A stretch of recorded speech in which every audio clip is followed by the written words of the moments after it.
Sa isang malayong kontinente, mayroong kaharian ng Fury. Ang kahariang ito ay may populasyon na 17 milyon at isang lugar na puno ng mahika. May mga taong tinatawag na mga wizard, na naglaan ng kanilang sarili sa sining ng mahika. Ang grupo ng mga wizard na ito ay kasapi sa isang guild, na naghahanap ng kasikatan at kayamanan. Ngunit may isang partikular na guild na nangunguna sa lahat. Isang guild na sumasakop sa bawat ibang guild na tinatawag na Fairy Tail.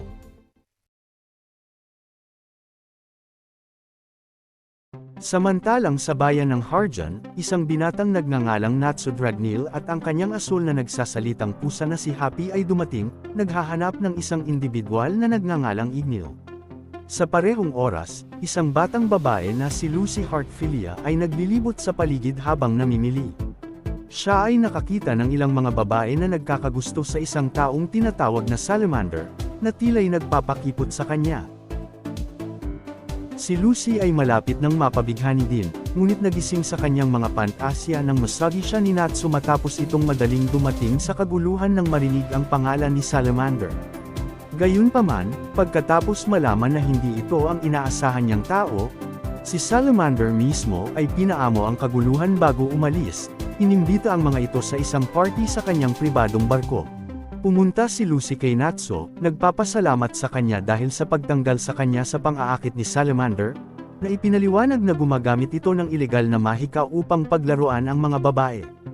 Sa family restaurant, ipinaliwanag ni Natsu ang kanyang misyon na hanapin si Ignil, na, sa kabutihan ng palad, ay hindi tao kundi isang dragon, na ikinagulat ni Lucy. Pagkatapos, nagpaalam ang dalawa, at ipinangako ni Natsu na babayaran si Lucy. Binasa ni Lucy ang isang magazine na may mga larawan ng mga wizard ng fairy tale. Biglang dumating si Salamander at, nahuhulog ang loob kay Lucy, inimbitahan siyang sumama sa kanya sa party sa kanyang yacht. Una ay nagduda si Lucy, ngunit pumayag nang sinabi ni Salamander na isasali niya siya sa fairy tale. Madilim na agad. Habang nagpapahinga sila para sa araw, narinig nila ang ilang mga babae na nag-uusap tungkol kay Salamander at ang kanyang kaugnayan sa fairy tale, na nakakapukaw sa kuryosidad ni Natsu. Samantalang si Lucy ay nasa barko ni Salamander. Ginamit niya ang kanyang mahika upang ang likido sa alak ay lumutang at sinubukang painumin si Lucy. Gayunpaman, napagtanto niya na ito ay isang droga na pampatulog. Sa katunayan, inamin niya ang kanyang totoong katauhan at ibinunyag ang kanyang sarili bilang isang wizard na may pangalang Bora na gumagamit ng kanyang mahika upang dalhin ang mga babae sa kanyang barko, painumin ng droga, at pagkatapos ay ipagbili na alipin. Itinaboy si Lucy at iniwan ang kanyang mga Celestial Spirit Gate keys sa tubig upang pigilin siyang maglaban. Muntikan nang magtagumpay si Bora kay Lucy, nang biglang bumagsak si Natsu sa bangka at pinagtuunan si Bora ng kanyang koneksyon sa fairy tale. Dinala ni Happy si Lucy palayo para sa kaligtasan gamit ang kanyang air magic, ngunit nag-expire ito sa kalagitnaan ng paglipad. Pagbabalik sa bangka, nahihirapan si Natsu dahil sa kanyang sakit na motion sickness. Nagtagumpay si Lucy sa paghahanap ng kanyang mga susi at sumamon kay Aquarius, na kahit na may moody na attitude ay ginamit ang kanyang kapangyarihan upang ilipad ang bangka patungo sa baybayin. Ang mga nasa bangka ay nakaligtas sa aksidente, at sa bangka na hindi na nagugulo, nakapokus si Natsu sa paggamit ng kanyang buong kapangyarihan. Ipinakiya na isa siyang miyembro ng fairy tale at hindi pa nakikita si Bora sa kanilang guild. Sinubukan ni Bora na atakihin siya ng fire magic, ngunit kinain ito ni Natsu at nagpatuloy sa pagbugbog. Ipinaliwanag ni Happy kay Lucy na ang mahika ni Natsu ay Dragon Slayer, isang sinaunang uri ng mahika na tinuro mismo ni Ignil. Hindi nagtagal, halos nasira ni Natsu ang buong port ng Harjan, at sa puntong iyon dumating ang militar, kung saan si Natsu, Happy, at si Lucy ay tumakbo palayo. Kaagad, natanggap ng Magic Council ang ulat tungkol sa kanilang kapilyuhan, ngunit ipinagtanggol sila ng isa sa mga miyembro, si Sigrain, at sinabi sa council na huwag nang pakialaman ang mga ito dahil hindi masaya ang mundo na wala sila. Di nagtagal, dumating si Natsu, Lucy, at Happy sa Magnolia Town kung saan matatagpuan ang Fairy Tail Guild, at Nazel aya ni Lucy ng personal ang maingay na atmosphere.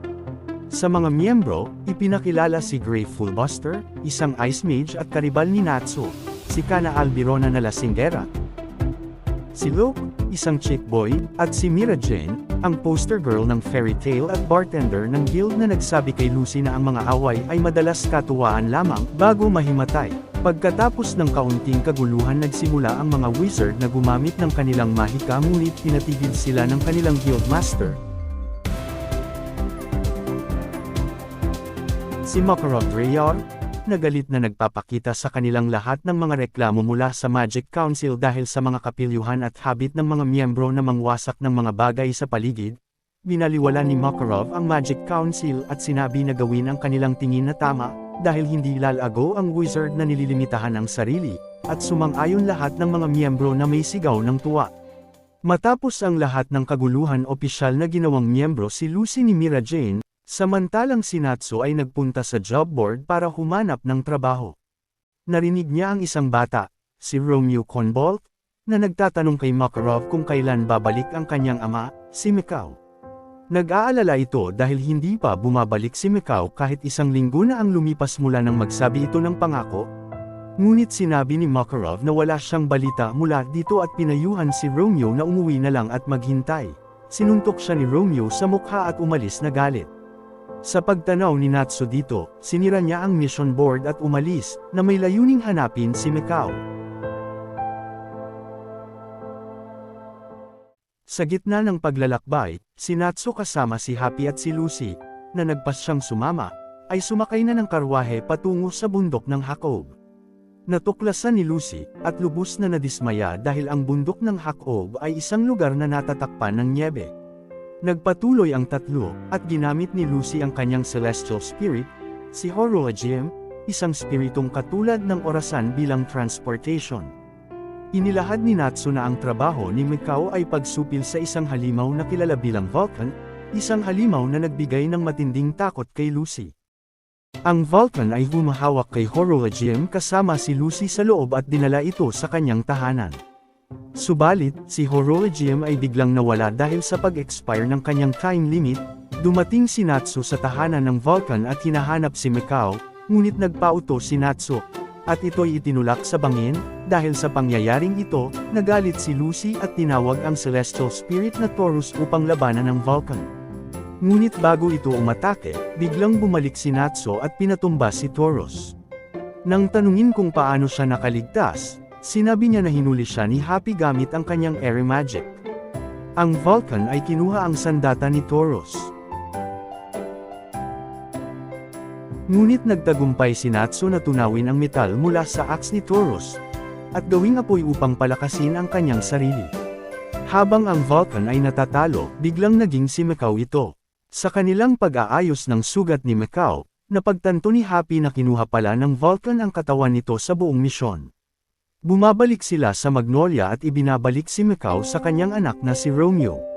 Matapos ang misyon, bumalik sina Natsu, Lucy, at Happy sa fairy tale, at nagpasalamat si Romeo sa kanila sa pagdala ng kanyang ama.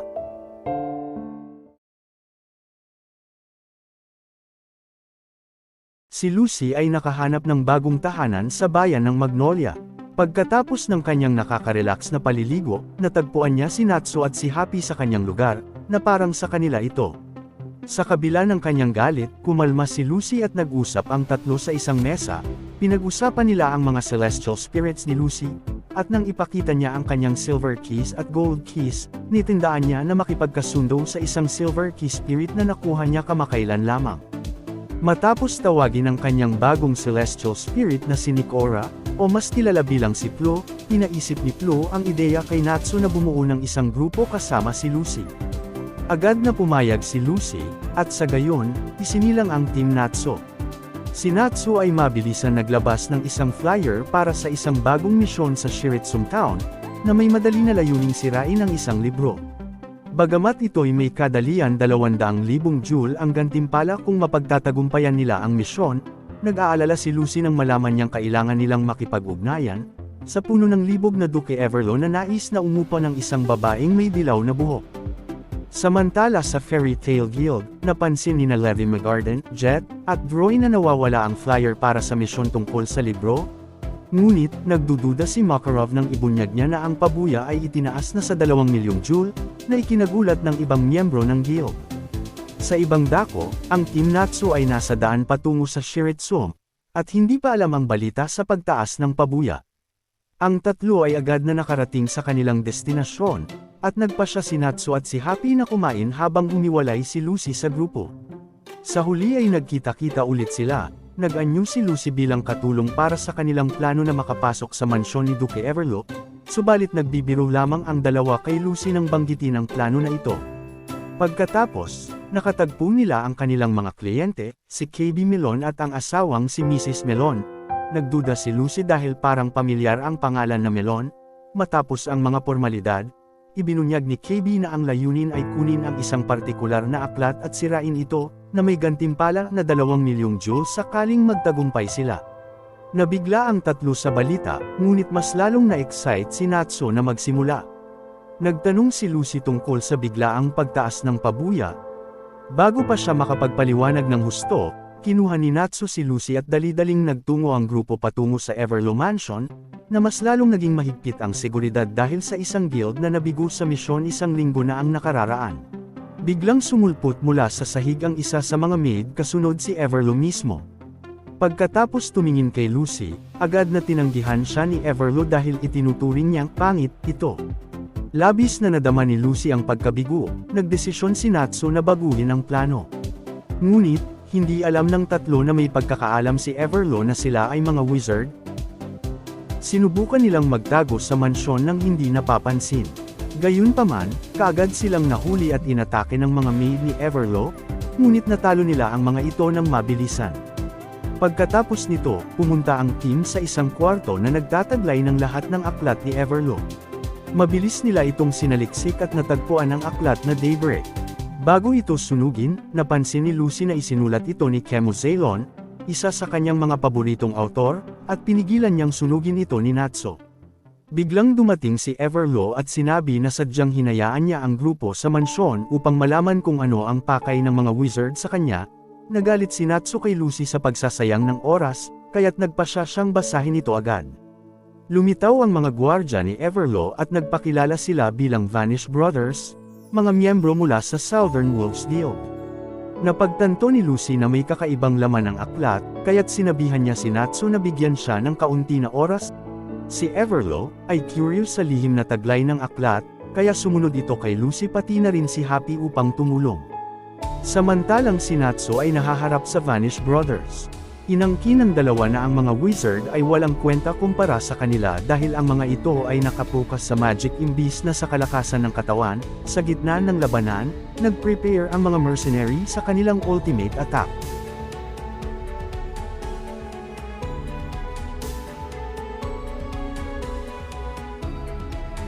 Bagamat tinamaan si Natsu ng kanilang mga atake, wala itong epekto, na ikinagulat ng Vanish Brothers. Gumamit si Natsu ng kanyang Fire Dragon's Roar, ngunit mabilisan na tinapat ang frying pan upang i-absorb ito at ibinalik kay Natsu. Gayunpaman, kinain lang ni Natsu ito, nag-power up, at sinuntok ang dalawang magkapatid gamit ang Fire Dragon's Wing attack. Sa gitna nito nagising ang headmaid ni Everlock. Sa ilalim ng kanal, namangha si Lucy, matapos basahin ang aklat sa tulong ng Gale Force reading glasses. Pagkatapos basahin, nagdesisyon siyang ibigay ang aklat kay KB Melon ngunit naudlot ito ng biglang atakihin ni Everlow. Sinubukan ni Everlow na tanungin si Lucy para malaman ang lihim ng aklat, ngunit wala siyang nakuha kahit na baliin pa ang kanyang mga braso. Biglang dumating si Happy at iniligtas si Lucy. Habang umiiwas sa kanyang mga atake, iniulat ni Lucy na inalipin ni Everlow si Zakuo Melon na sumulat ng aklat para sa kanya, bilang pangunahing karakter. Inilagay si Zakuo sa isang solitang selda, at sapilitang pinanatili roon hanggang matapos ang aklat, na umasak sa kanyang espiritu bilang isang manunulat. Nagulat na alam ni Lucy ang lahat ng ito, at tinanong kung saan niya nakuha ang impormasyon. Taas noon na sinabi ni Lucy na nasa aklat ito ng Daybreak lahat.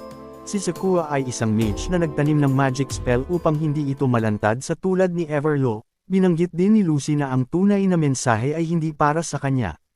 Habang kabado si Everlow, at iniisip na maaring may impormasyon sa kanyang korap na mga negosyo ang aklat, isinama ni Lucy ang kanyang celestial spirit na si Cancer. Isa rin siyang celestial spirit mage kaya't tinawag niya ang spirit na si Virgo, ang headmaid ng mansyon.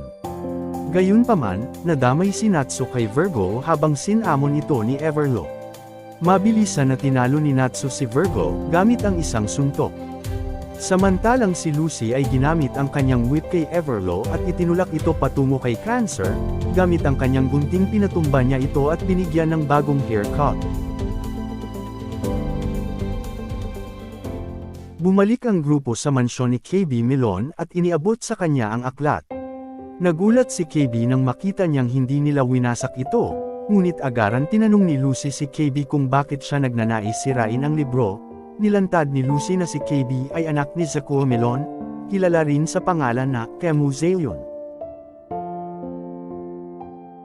Sinabi ni KB na 31 taon na ang nakalilipas, bumalik ang kanyang ama pagkatapos ng 3 taon na proyekto sa pagbuo ng aklat, ninais nitong tanggalin ang sarili niyang kamay gamit ang palakol. Nang madala siya sa ospital, nag-away ng matindi si KB at ang kanyang ama dahil sa proyekto na pagsusulat kay Everlo. Hindi nagtagal pagkatapos nito, namatay si Zakuo. Subalit, nakadama ng pagsisisi si KB at nais nitong sirain ang aklat bilang paghingi ng tawad sa ama. Bago sunugin ang aklat, nag-activate ang magic nito at ang mga salita sa pamagat ay nagsimulang ma-rearrange sa Dear KB, ipinaliwanag ni Lucy na si Zakuo ay naglagay ng isang spell sa aklat na tinatago ang tunay nito na kahalagahan. Dagdag pa niya na huminto ito sa pagsusulat dahil nasulat na niya ang pinakamahalaga na aklat, espesyal na inilaan para sa kanyang anak na si KB. Napaiyak siya sa saya at nagpasalamat sa tatlo. Tumanggi si Natsu sa 2 milyon na pabuya, dahil hindi nila teknikal na nagawa ang hiling ni KB. Pagkatapos, sinabi niya kay KB na bumalik na sa kanilang tunay na bahay. Hindi mayaman si KB at sa katunayan ay gumamit lamang siya ng bahay popahan upang makahikayat ng mga wizard sa trabaho. Kahit walang pabuya ay tunay na masaya si Lucy, na nagkaroon ng magandang wakas ang lahat para kay KB. Napagtanto ni Natsu na si Lucy ay isang manunulat rin, kaya't matindi siyang tumutol sa pagsunog ng aklat ni Kemu Zayon. Bumalik ang grupo sa fairy tale, na may saya dahil nagawa nila ang kanilang unang misyon na magkasama.